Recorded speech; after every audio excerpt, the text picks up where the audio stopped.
وقت سحر ہے اٹھو مولا سے لو لگاؤ،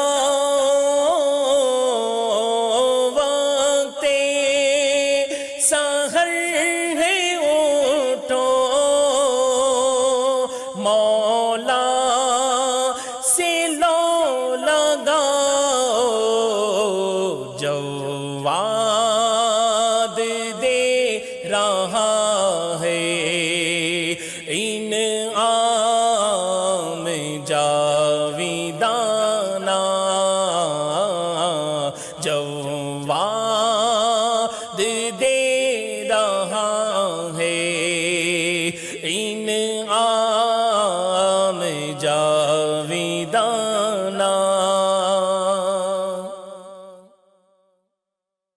اعوذ باللہ من الشیطان الرجیم، بسم اللہ الرحمن الرحیم، الحمد للہ رب العالمین، والصلاة والسلام علی سید الانبیاء والمرسلین، جزا اللہ عنا سیدنا و مولانا محمدا ما هو اہلہ۔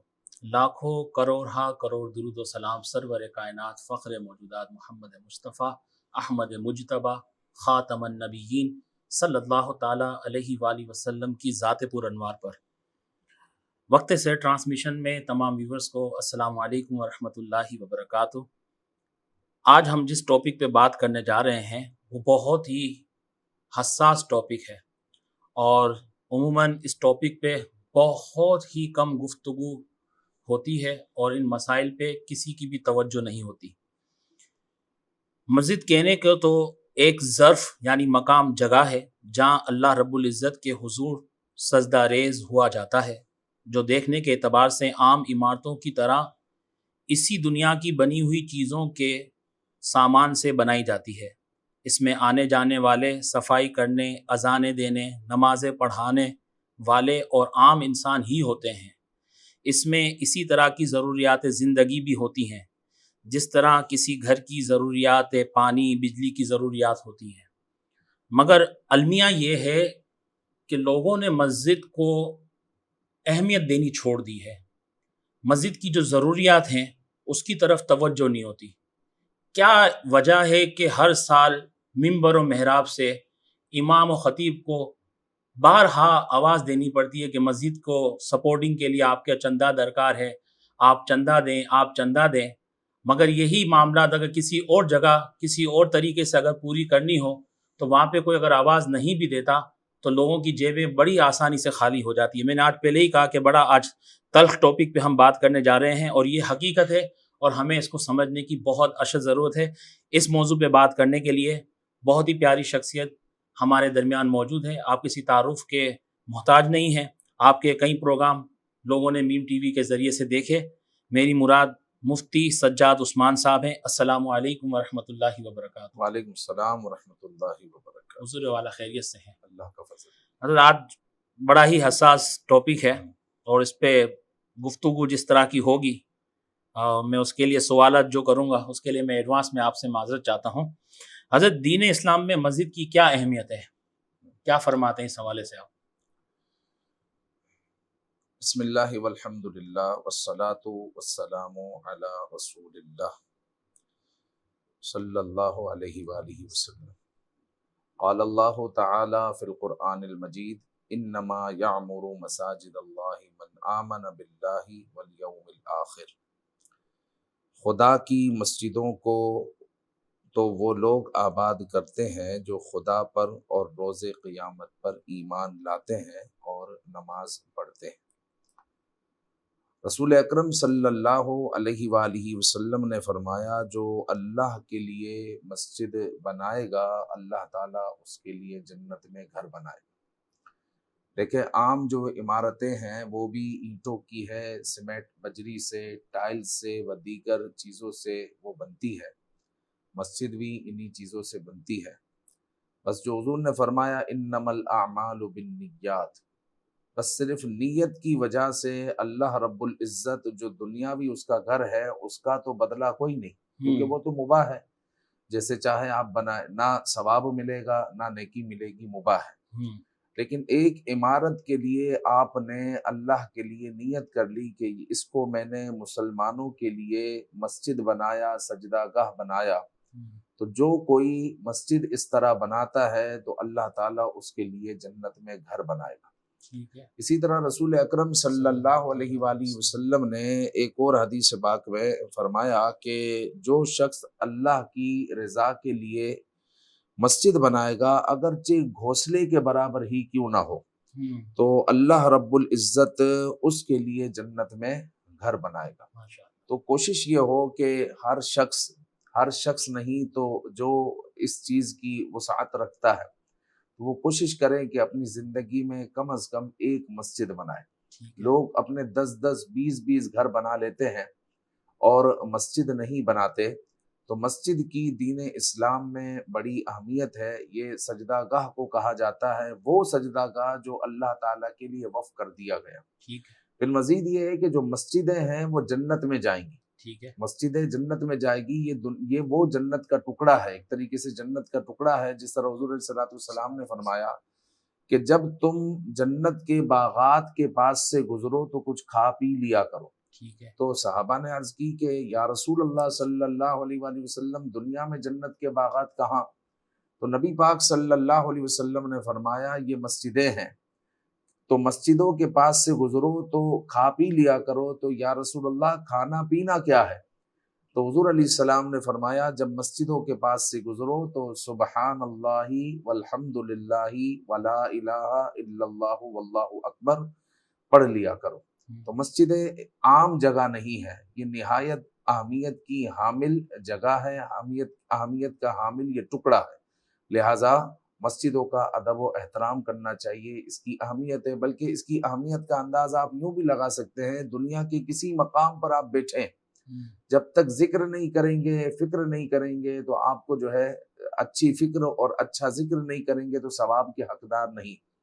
لیکن مسجد میں اگر آپ اعتکاف کی نیت کے ساتھ صرف بیٹھ جائیں تو جب تک بیٹھے ہوئے ہیں اگرچہ ذکر نہ کریں، سو بھی جائے معتکف اگر سو بھی جائے تو بھی وہ جو ہے ثواب کا مستحق ہوتا ہے، اس کو ثواب ملتا رہتا ہے۔ صحیح۔ حضرت مسجد بنانے کی بھی کوئی فضیلت ہے؟ مطلب جس طرح سے آپ نے تھوڑی بہت بات تو بتائی، مزید اس طرف روشنی ڈالیں۔ جی، مسجد کی دیکھیں دین اسلام میں مسجد کی اہمیت ہے، مسجد بنانے کی فضیلت میں نے آپ سے عرض کی، تو دین اسلام میں مسجد بنانے کی فضیلت یہ ہے کہ حضور علیہ السلام نے فرمایا کہ جو چڑیا کے گھونسلے یا گھونسلے کے برابر بھی مسجد بنائے گا تو اللہ تعالیٰ اس کو جنت میں گھر عطا فرمائے گا۔ اب دیکھیں کہ مسجد کی اپنی اہمیت یوں بھی ہے کہ یہ جو ہے اللہ کا گھر ہے اور یہاں پر اللہ کی رحمتوں کا نزول ہوتا ہے۔ مزید یہ ہے کہ مسلمانوں کی یہ تربیت گاہ ہے، مسجد مسلمانوں کی تربیت گاہ ہے کہ اس کو ایک مسلمانوں کی تربیت گاہ کے طور پر استعمال کیا جائے۔ آج کل کئی مسجدیں ایسی ہیں کہ محض نمازوں تک ہم نے اس کو موقوف کر دیا ہے، نمازوں کے لیے کھلتی ہے اور باقاعدہ آدھے گھنٹے کے بعد وہ بند ہو جائے گی، اور جو ہے اس کو تربیت گاہ جو ہمیں بنانا چاہیے اس سے ہم دور رہ گئے۔ ہونا یہ چاہیے کہ جا بجا اس میں دروس ہوتے رہے، اس میں جو ہے لوگوں کی تربیت کے لیے جو ہے کچھ ایسے اہتمامات ہوتے رہیں کہ ان کو کورس باقاعدہ سکھائے جائے اور مختلف کورسز جو ہے ان کے لیے لانچ کیے جائے۔ تو مسجد جو ہے مسلمانوں کے لیے تربیت گاہ ہے۔ پھر جو ہے مسجد یہ بھی ہے کہ وَارْكَعُوا مَعَ الرَّاكِعِينَ، کہ رکوع کرو رکوع کرنے والوں کے ساتھ۔ اس آیت مبارکہ سے جماعت واجب ہے۔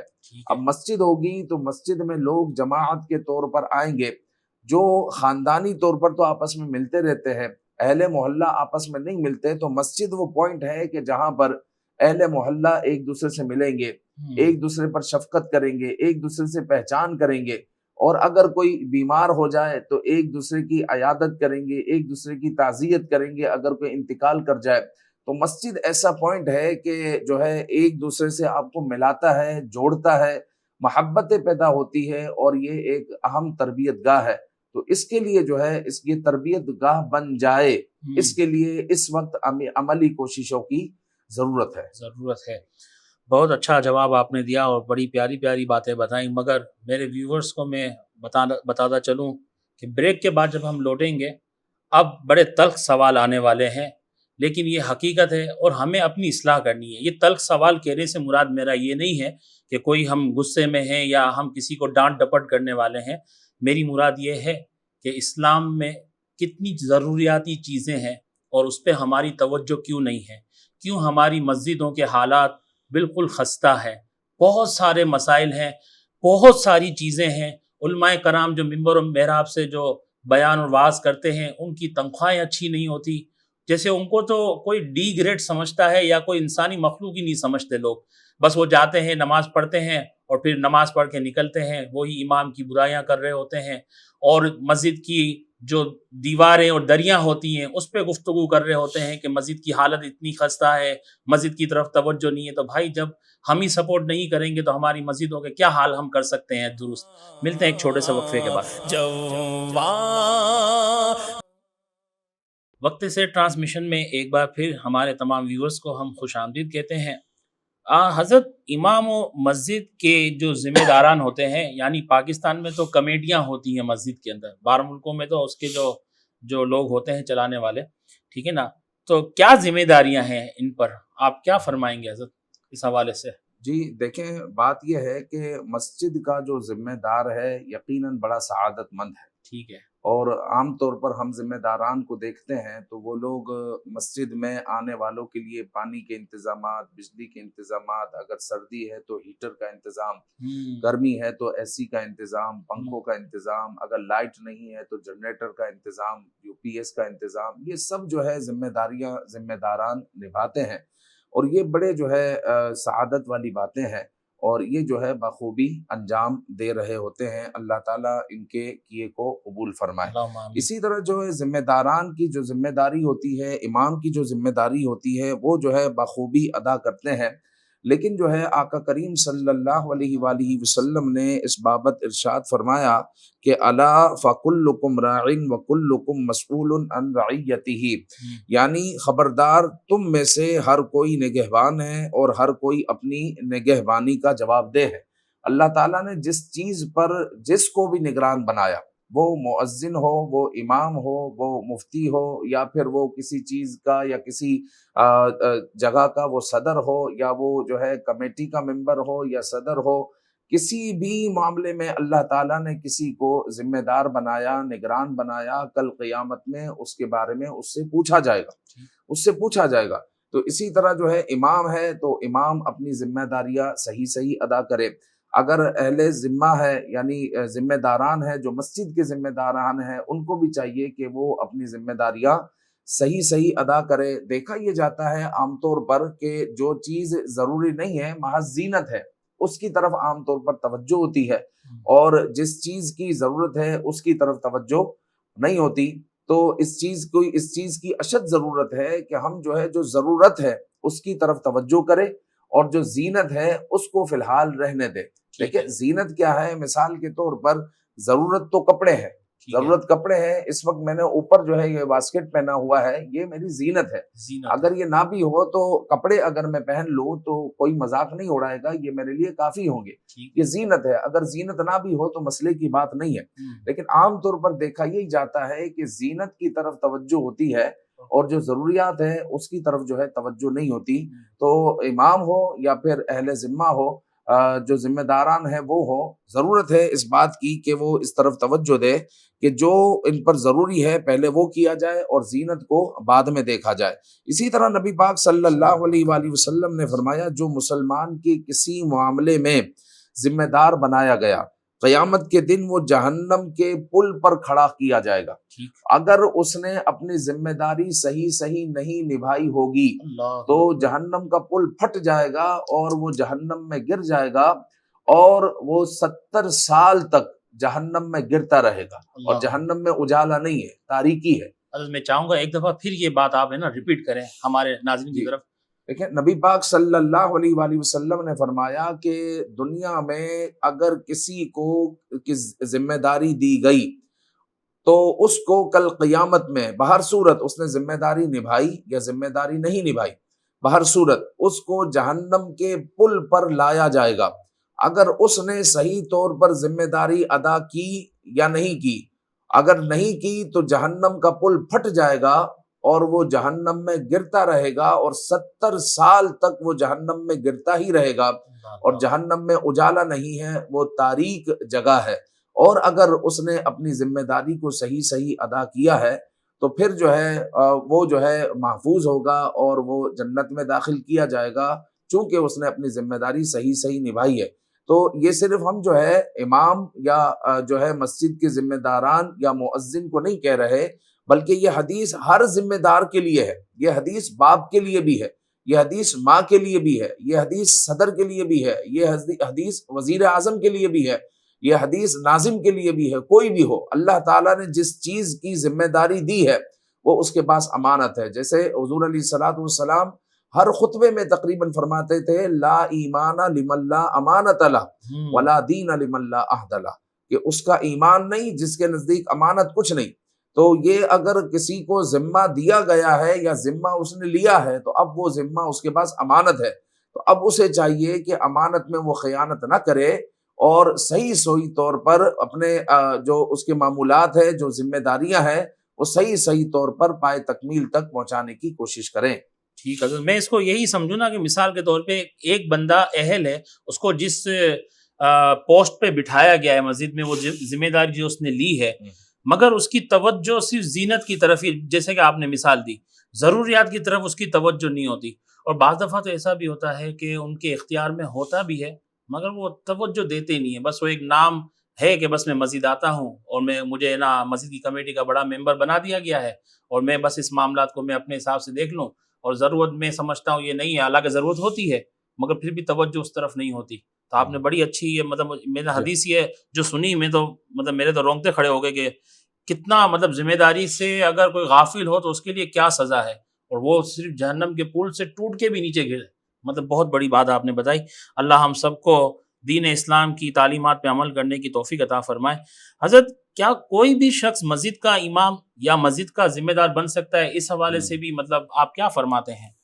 جی، اس میں دیکھیں معاملہ یہ ہے کہ کوئی بھی شخص تو اگر ہمارا کوئی سیٹ اپ لگا ہوا ہے تو کسی بھی شخص کو اٹھا کر ہم اپنے سیٹ اپ پر تو نہیں بٹھائیں گے، یقیناً اس کو وہ کام آتا ہوگا تو ہم اپنے سیٹ اپ پر بٹھائیں گے۔ ہمارا کسی بھی قسم کا کام ہو تو ہم اس کام کے ماہر کو اس جگہ پر، اس سیٹ پر بٹھائیں گے تاکہ ہمیں کسی قسم کا نقصان نہ ہو۔ ٹھیک ہے، اسی طرح امام بھی اسی کو بنایا جائے گا جو اہل ہے، اور کمیٹی یا پھر ذمہ دار جو مسجد کا ہے وہ بھی اسی کو بنایا جائے گا جو اہل ہے۔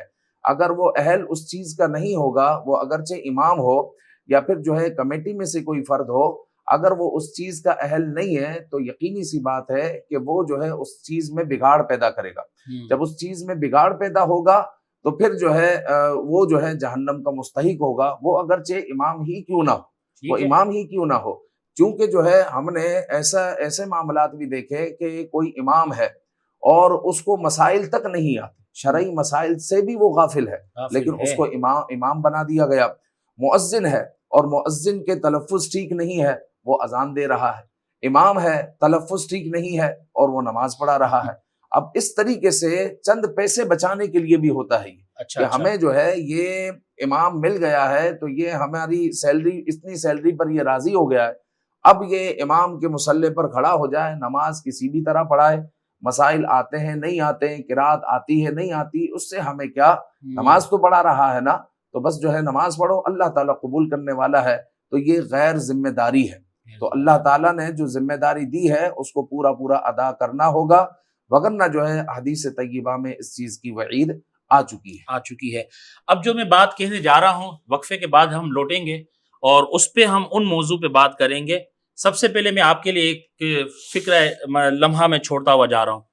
آپ دیکھیں کہ اسلام جب آیا، ماں خدیجہ الکبریٰ رضی اللہ تعالی عنہا، سیدنا صدیق اکبر، عثمان غنی، عمر فاروق، حضرت مولا علی، یہ تمام کے پاس دولت کی کمی نہیں تھی، مگر دیکھیں جب اسلام میں آئے، اسلام کو ضرورت پڑی، اپنا سب کچھ قربان کر دیا۔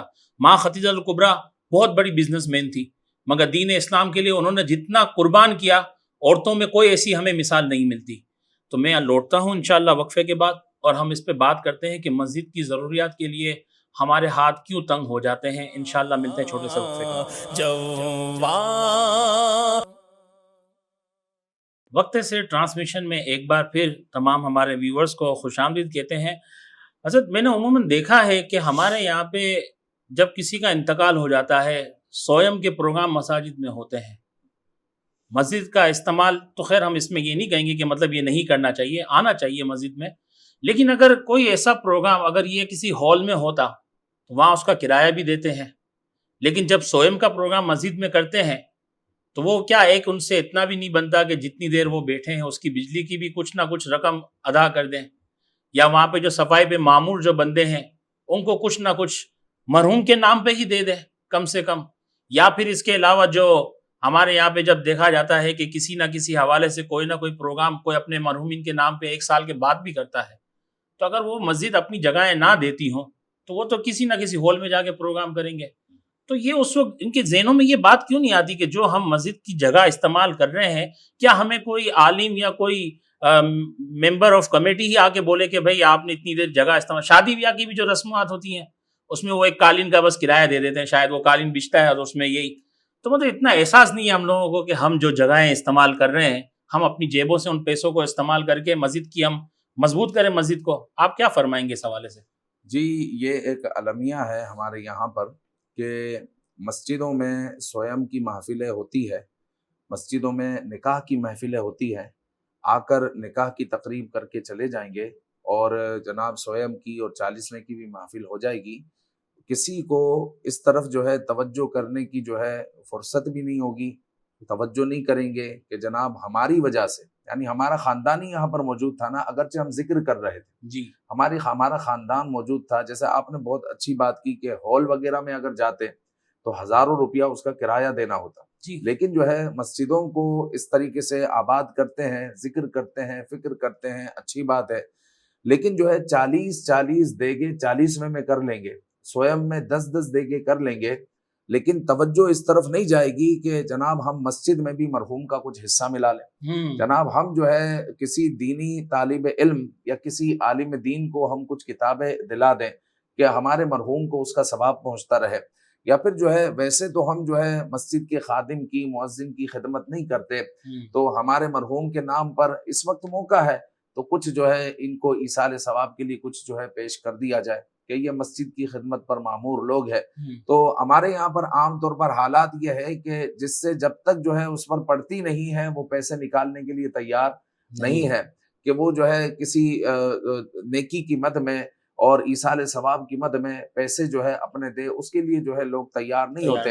ہاں ہال بک کرنے کے لیے، آتش بازی کے لیے، جی ہاں، یہاں تک کہ نکاح خواہ ایسے لوگ ہیں نکاح خانوں کے پیسے روک لیتے ہیں، 5000 اور 10,000 نکاح خواہ کو دینے کے لیے تیار نہیں ہے، اور اسی ہال کے باہر جو ہے 70,000 1 لاکھ روپے کی جو ہے بیک وقت چند منٹوں میں آتش بازی کر دی جاتی ہے۔ جی ہاں، لیکن نکاح خواہ کو لیے جو ہے وہ 5000 اور 10,000 وہ نہیں دے سکتے۔ اسی طرح جو ہے سویم مسجد میں ہو رہا ہے اور باہر جو عورتوں کا ہو رہا ہے وہاں پر لاکھوں روپے کی نیاز ابھی تھوڑی دیر میں تقسیم ہونے والی ہے، 40 دیں گے، لاکھوں روپے کی نیاز جو ہے تقسیم کر دیں گے، لیکن مسجد کے لیے 1000 روپیہ بھی ان کے لیے نہیں ہے۔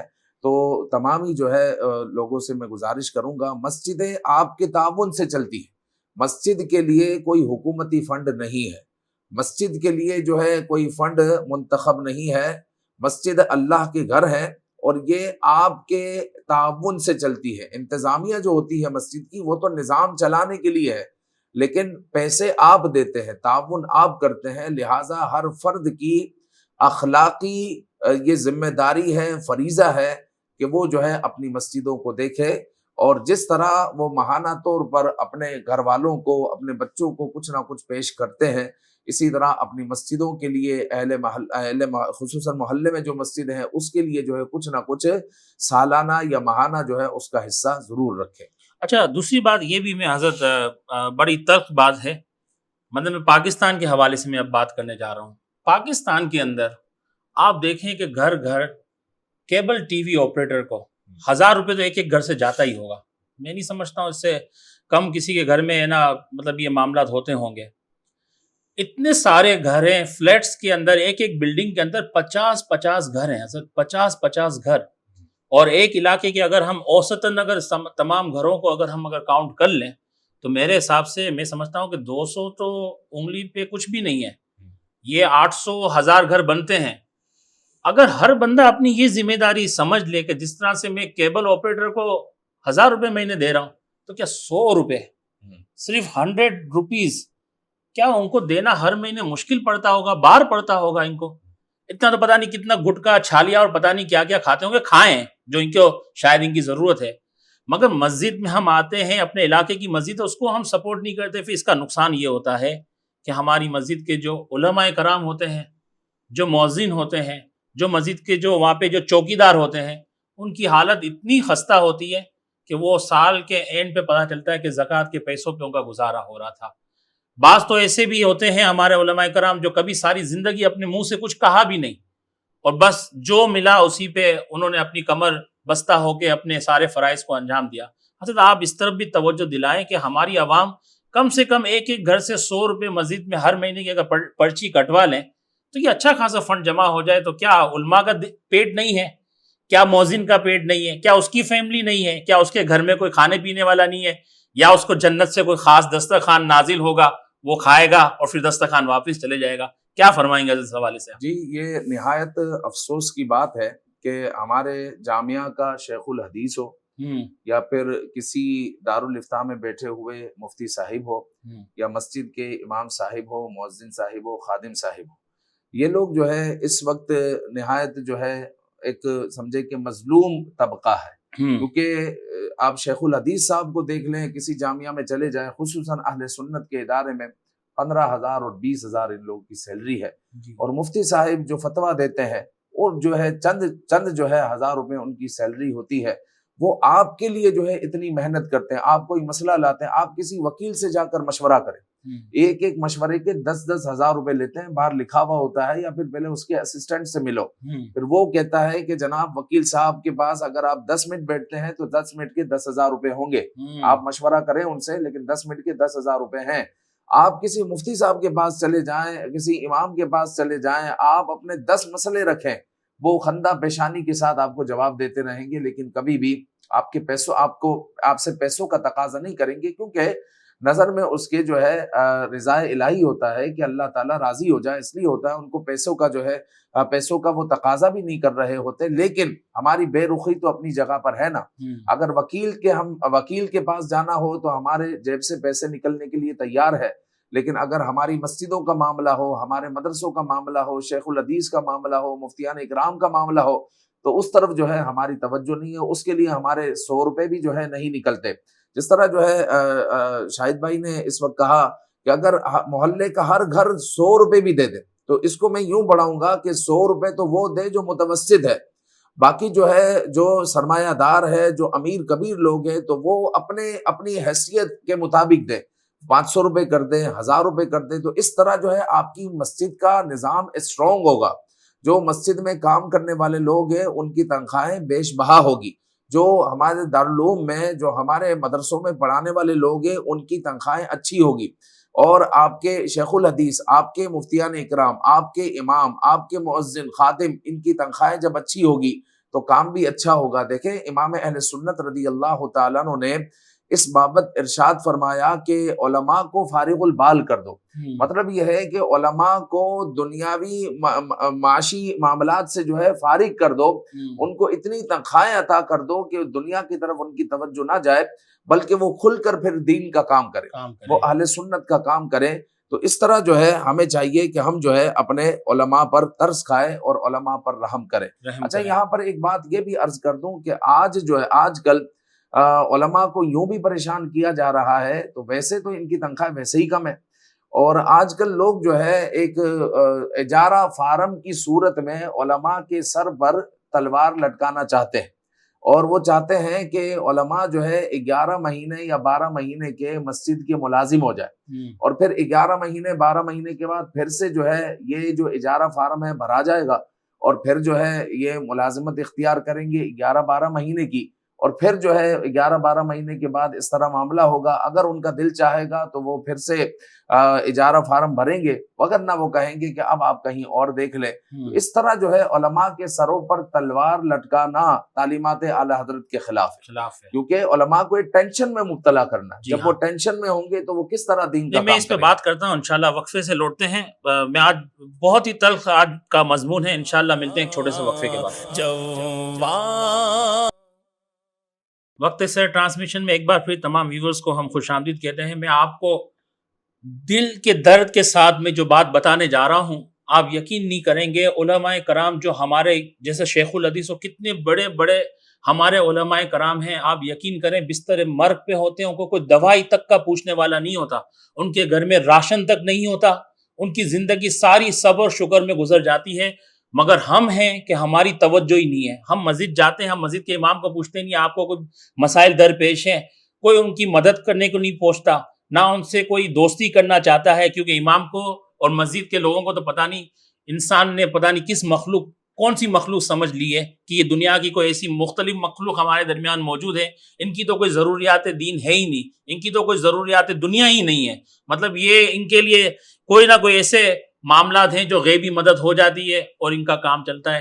میں آپ کو حقیقت بتاتا ہوں، کئی ایسے میسیجز ہیں علماء کرام کے جو ہمت کر کے بڑی ہمت کر کے میسیج کرتے تھے میرے گھر میں آج ہے نا آٹا نہیں ہے، میرے گھر میں کھانے کو روٹی نہیں ہے، میرے گھر میں دوائی نہیں ہے.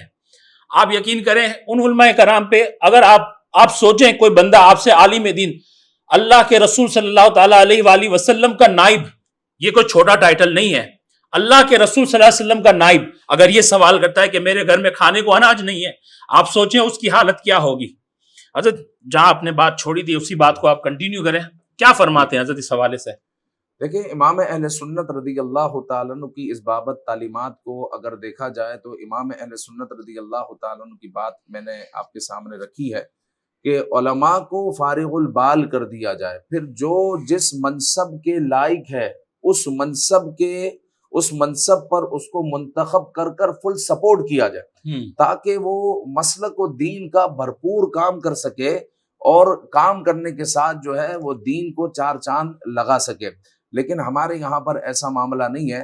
ہمارے یہاں پر یہ ہے کہ لاکھوں روپے کی نعتخوانیاں ہو جاتی ہیں، لاکھوں روپے کی نعتخوانیاں ہو جاتی ہیں، لاکھوں روپے کے لنگر ہو جاتے ہیں. ایسا بھی ہے کہ لاکھوں کروڑوں روپے کے گنبد اور مینار بن جاتے ہیں، لیکن جو ہے مسجد کے برابر میں ادارہ نہیں بنتا.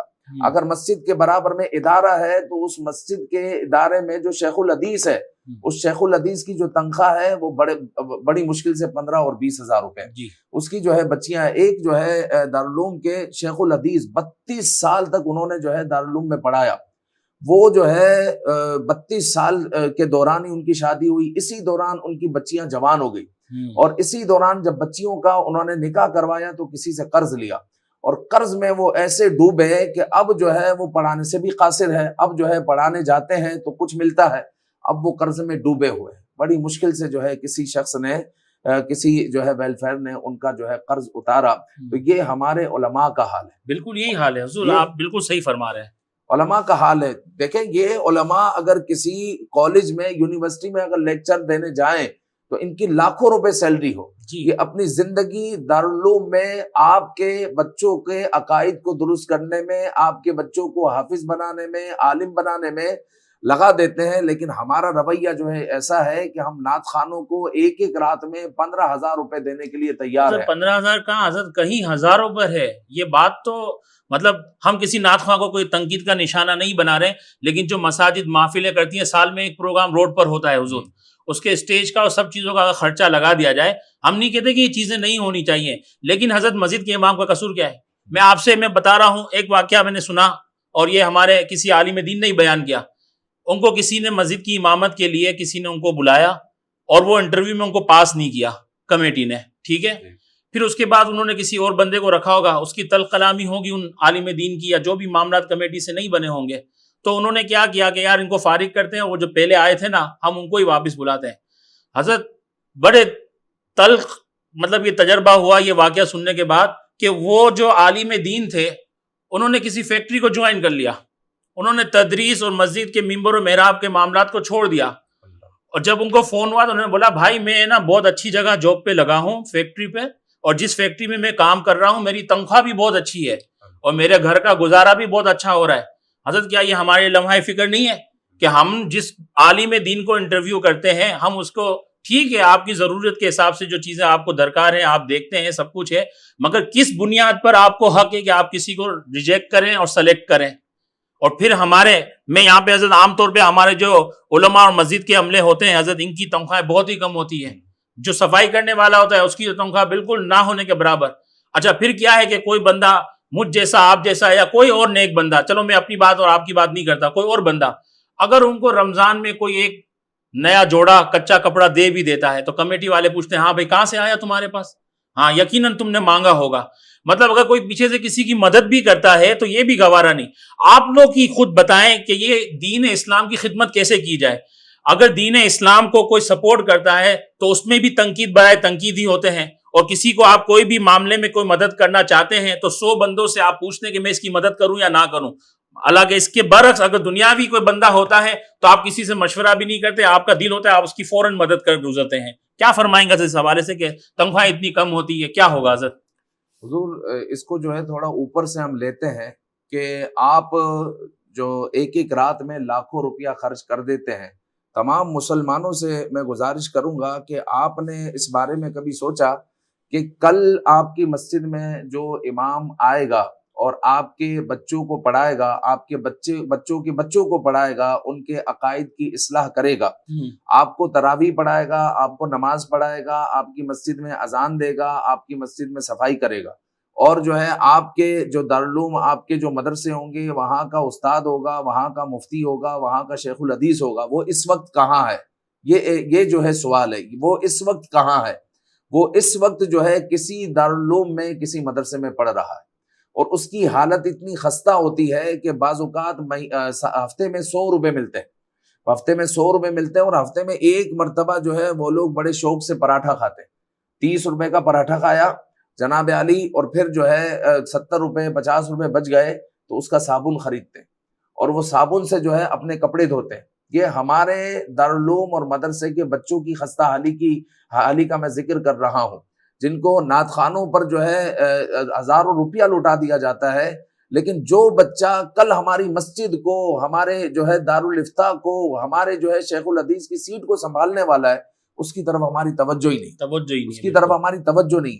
پھر وہ بچہ جو ہے اتنی محنت سے اپنی پوری زندگی کو لگا کر اس نے جو ہے علم دین سیکھا, اب وہ آپ کی مسجدوں کی حفاظت کے لیے آیا ہے, اب وہ آپ کے بچوں کی عقائد کی حفاظت کرے گا, اب وہ آپ کی نمازوں کی حفاظت کرے گا, وہ تراویح پڑھائے گا, وہ آپ کو نمازیں پڑھائے گا, آپ کو مسائل سکھائے گا, آپ کو 1000 مسئلے ہوں گے طلاق کے, نکاح کے, وہ مفت میں آپ کو بتائے گا. وہ وکیل کی طرح کبھی بھی جو ہے فیس کی ڈیمانڈ نہیں کرے گا, وہ آپ کو مفت میں بتائے گا.